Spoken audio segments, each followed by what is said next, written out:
and define it. So what type of art is it? Environmental art. Somebody raise their hand and give me the definition of environmental art. By the way, who did Xerox, and who did write down where the answers are? You did? You actually did?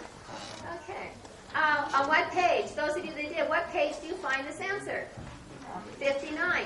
Okay, so what is the answer? What is the definition? Yes?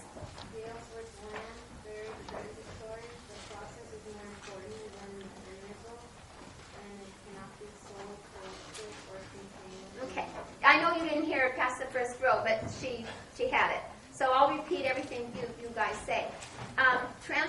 The art, environmental art, you can't put it in a museum, you can't own it, you can't sell it, you can't put it in a gold gilded frame. It's about being transitory, meaning, and you have to explain it's only up for a short period of time, and the process is more important than the end result. And that's right there. So that's your definition. Then I would show you this work and, and this one. Why is it doing that? I think those are the only two I put up there. Yeah, they are. So, who's the artist? Christo. And his works that I talked about, the umbrellas in California, the running fence, you saw a video on the running fence, the gates of New York. You're not writing a dissertation on his works, but this is what you should be answering. You're showing me that you were here, that you saw the video, that you could walk away and if somebody asked you who Christo was. Where was he born? And why is that important? Bulgaria. Why is that important? It's a communist country. He valued freedom. So when people wonder about his works, it's the whole idea. He's free to do whatever he wants to do. The cost?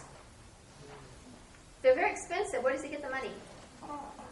They're his works himself. And the reaction to his works? Varies, doesn't it? In Japan, they thought it was wonderful. In California, when he was doing the running fence, they thought it was ridiculous. Or the umbrellas, they thought it was ridiculous. So they're just little clips and bits of information that you can tell me about Christo. Okay, that's all you need to know. So I'll show you the umbrellas. So there's no reason why anybody should forget to mention the umbrellas. Now, let's go to, and these are not necessarily in any particular order. One of your questions is, what were the two major influences on the artists of the 19th century?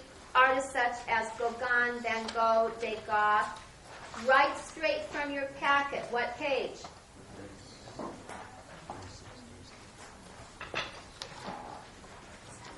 37? 37. Okay. So, listen to me, because it's going to sound like I'm being nitpicky, but that's not it. I am grading your papers. I am grading them. I have A, so you're going to answer the two influences. A has 3 lines underneath. B has 5 lines underneath. Please don't try and squeeze 5 things on the 3 lines. It gets really messy that way. So the first one is what? The two influences. What's the first one? The camera.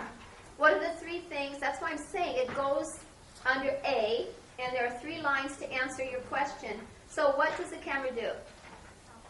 Crops images, new angles of vision, and a very detached viewpoint. Okay. B is a Japanese print, and what are the 5 things a Japanese print does? Bold color, it's right here. Done in flat patches, no shading. It creates a ribbon, R-I-B-B-O-N, meaning it's like you took just patches of color, like a patch of orange, a patch of red, a patch of yellow, with no gradation of shading. They're just flat patches. Heavy outlining and no concern for Western linear perspective. Make sure you underline Western linear perspective. You can't just say Western art, because that's too vague. Notice with these 5, and let me know if this is confusing. Nowhere in this listing does it say emotions are used. Do not put that up there. It's going to go later.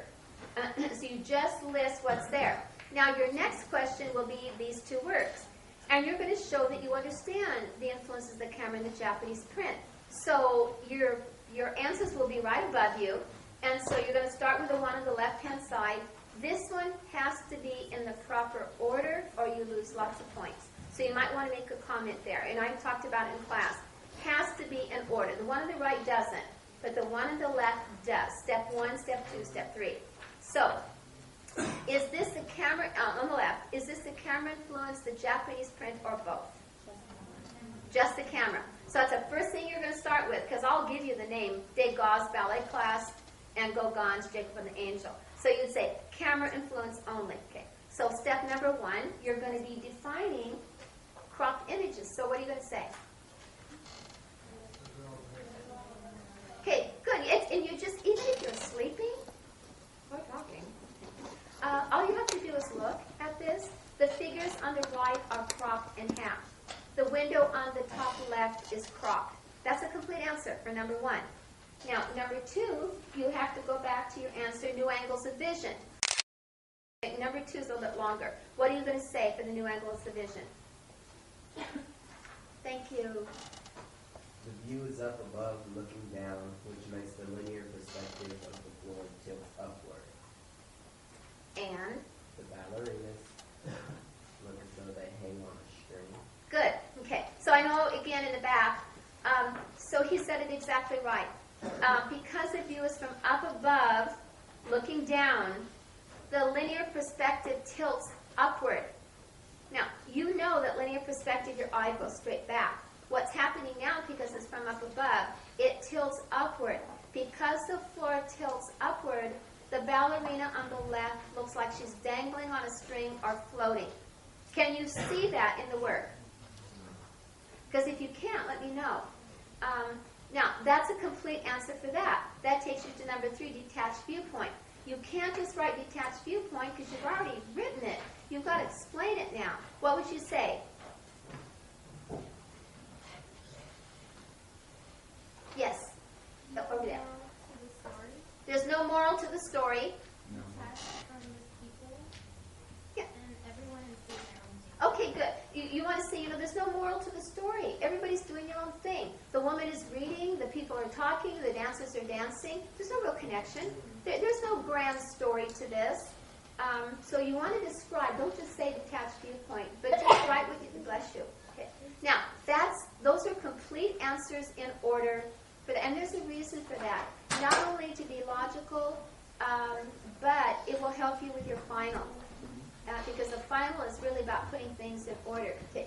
So that's that one. Now, on the right-hand side, the Gauguin work, which I'll have his name on there and the title of the work, is it the camera, is it the Japanese print, or both? It's both. And this does not have to be in order. It would be way too confusing to try and separate it, so you put it in any order you want. So you can mix them all up. So what are you telling me? If it's both the camera and the Japanese print, give me some examples of what you see. Okay, you have cropping on the right of that figure. You have cropping of the people on the left. The cow's head is cropped off.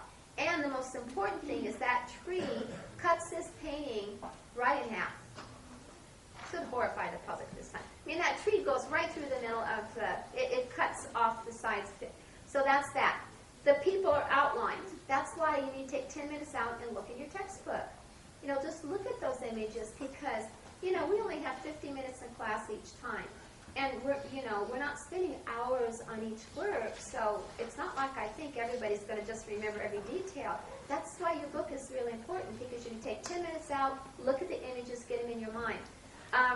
Now, what about the viewpoint here? Up above, looking down. But this time, is there linear or aerial perspective? No. So you'd say view comes from up above again, looking down, but there is no linear or aerial perspective. And one of your questions is, what is the difference between linear perspective